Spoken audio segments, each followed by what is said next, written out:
In many agile methodologies, such as Scrum, the title of business analyst doesn't exist and everyone is just a member of the team. So it might be confusing if you are a business analyst by profession and aren't exactly sure what to do now. The first thing you need to understand is that business analysis is not just a title.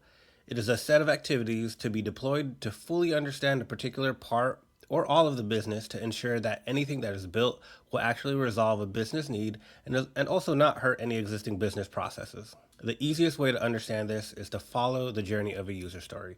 At a high level, a story is added to the backlog typically by a product owner. Now, if you work in an environment complex enough to need a business analyst, it's possible that the request for a user story comes through a product owner, but as a business analyst, you might actually be the one writing the story out.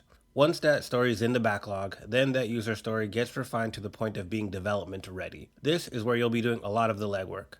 Most user stories are typically centered around changing something or adding something new. You need to make sure everyone who has to interact with that something is getting the value they need and can still do their job. Things like capturing and interfacing all the correct data to downstream systems, making sure you aren't breaking any business rules, and making sure all the necessary parties are prepared for what will be different in the future.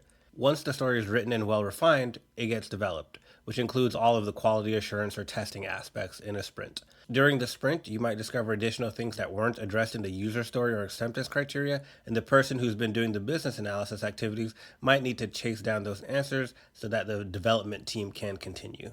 As a business analyst on an agile team, you should consider yourself a partner to the product owner to help them keep track of all the many moving parts of the organization that they might not be directly responsible for or fully understand.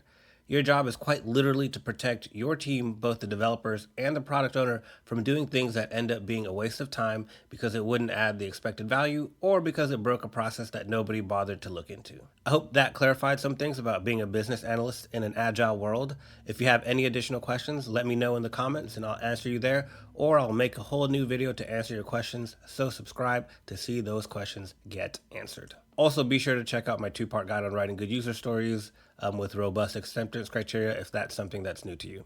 Thanks for watching.